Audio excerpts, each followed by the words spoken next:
Good morning to all. Today we will learn lesson number 4, the verb and kinds of verbs. So let's begin with our chapter.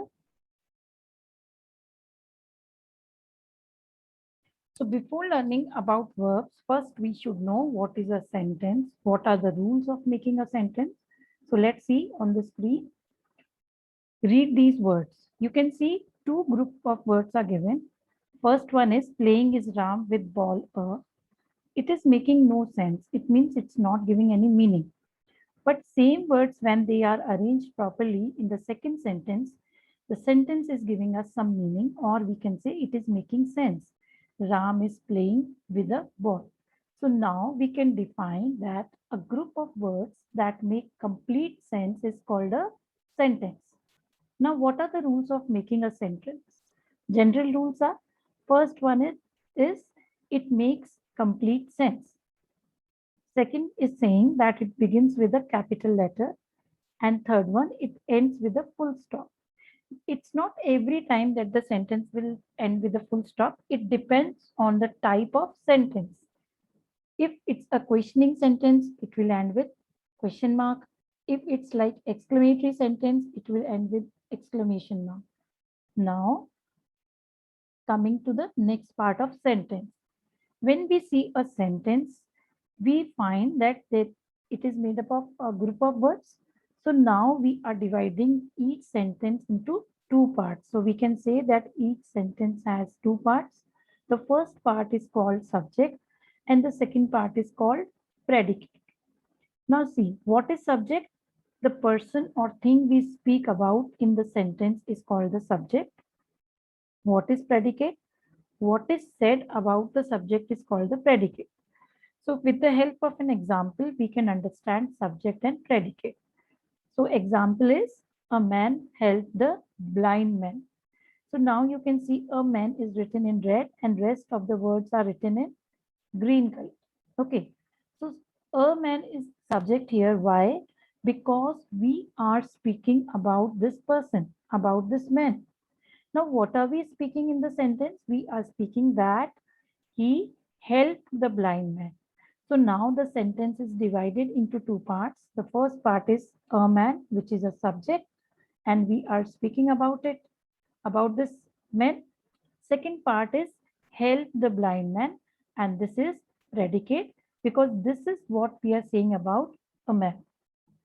Now, subject and predicate may consist of a single word or a number of words. Now, the third thing comes objects. What are objects? Words that are added to the verbs to complete their meanings are called objects. Now, see in this sentence, what is verb here? Helped is the verb which is in past tense. Now, if I speak this sentence, a man helped, it is not giving complete meaning. So I have added some words, and the words which I have added, they are the blind man. So by adding these words, my sentence is giving meaning, and this is becoming the object of the sentence. Now, like if I'm putting a question, whom did the man help? The answer is coming, the man helped the blind man. So this is all about subject, predicate, and objects. Now, what is the structure of a sentence? The subject is usually at the beginning of a sentence.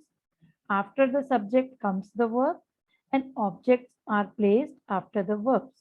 Again, example you can see, the sheep are grazing in the field. So subject is the sheep, verbs are grazing, and object is in the field.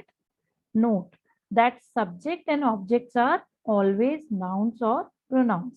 Now, if I write this sentence till here, the sheep are grazing, then also my sentence is complete and it is giving me full meaning. Now, why I am not using object here and why this sentence is having an object here, this we will learn in the next topic, which is kinds of verbs. So now let's study about verbs. So when we are studying about verbs, we must know that what is the definition of a verb.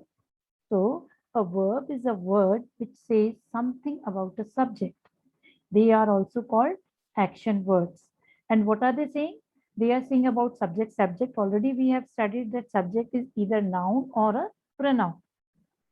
Again, with the help of example, we can learn this. The man killed a snake. So here we are talking about the man and what action the man has done. He has killed, and what he has killed? He has killed a snake. So if I want to divide my sentence into subject and predicate, so my subject will be the man and predicate will be killed a man. Now, when I'm dividing it into subject, verb, and object, it is clear that first, according to the according to the sentence structure, subject comes first. So the man is the subject. After subject comes verb. Killed is the verb here. And after the verb comes object, which is a snake. So in this snake, in this sentence, the word killed says something about the man. Okay. And in other words, words are added to the verbs to complete their meaning. Now, what are the kinds of verbs? So the first one is transitive verb and second one is intransitive verb. So first we'll study about transitive verb. So what is a transitive verb? A verb that requires an object to complete its sense is called a transitive verb. Now again example, the cow eats grass. Now here what is subject? The cow is subject. What is the verb? Eats is verb. Now if I say the cow eats, my sentence is not giving complete meaning. So I have added one word which is a noun, grass here, and the sentence is becoming complete. The cow eats grass. Now when I put a question to the noun, what cow eats? Answer is coming grass. So now this word which I have added as an object is a noun and it is completing my sentence. So now these verbs express an action which is directed towards a person, a place, a thing, or an idea. Now again, this action is passed from the doer to the receiver of the action. Who is the doer here? The cow is the doer. And who is the receiver? Grass. And what is the action? Action is eats. So the word that receives the action of transitive verbs are always nouns. So receiver is grass, so this is noun. And subject is the cow, which is also a noun. Transitive verbs can only be action verbs. So here eats is what? It's an action word. Again, we ask question what or whom to the nouns for finding objects in the sentences. Now moving to intransitive verb. A verb which does not require an object but makes good sense by itself is called an intransitive verb. So here you can see birds fly. With subject and verb, our sentence is complete and it is giving full meaning. I don't need any extra words to make it meaningful. Same, the sun shines. After shines, I am not adding any word because these words are subject and verb. It's giving me complete meaning. I don't need any object here to make it meaningful. So such sentences which are giving meaning by themselves and they do not need an object, they are intransitive verbs. But now verbs also tell us what they are. Like I am a teacher, I have a pen. So here in these sentences, am, is, are, they are telling us what someone or something is. So they are called what? Being verbs. So again, what are being verbs? Like is, am, are, was, were, be, being, and been. Is, am, are, is used for present tense, singular. Okay. Are again for plural, am for I. Again, was and were in past, singular and plural. Same with be, being, and been. So again, the words which tell us what someone or something is, they are called being verbs. Now again, has, have, and had, they are also verbs and they show possession or belonging. So this is again, has is again with singular, have with plural, had with singular and plural in past tense. Now comes complements. What are complements? Okay, this is a new topic. Now see the sentences. The old man is tired. The teacher became angry.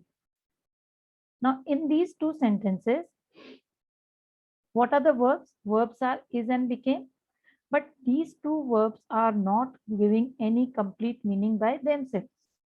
Something is added to them so that the sentence becomes complete or it gives meaning. Now, what is added? We have not added object. Why we have not added object? Because objects are nouns or pronouns. But the word tired and angry, they are not nouns. Only we have added some word. So these verbs are not transitive also now, because transitive verb always has an object with it. So in these sentences, some words are required to form complete predicates, and such words are called complements. Or we can say a word required to form a complete predicate is called a complement to the verb. So now again, the word which we have added to the verbs is and become are tired and angry. So the word tired and angry is a complement to the verb is and became. Understand. In transitive, we need object which is a noun or a pronoun. But in complements, we do not need a word which is an object, which is a noun or a pronoun. So this these two words tired and tired and angry, they are complement to the verb is and become. So this is all about your verbs and kinds of verbs. Thank you.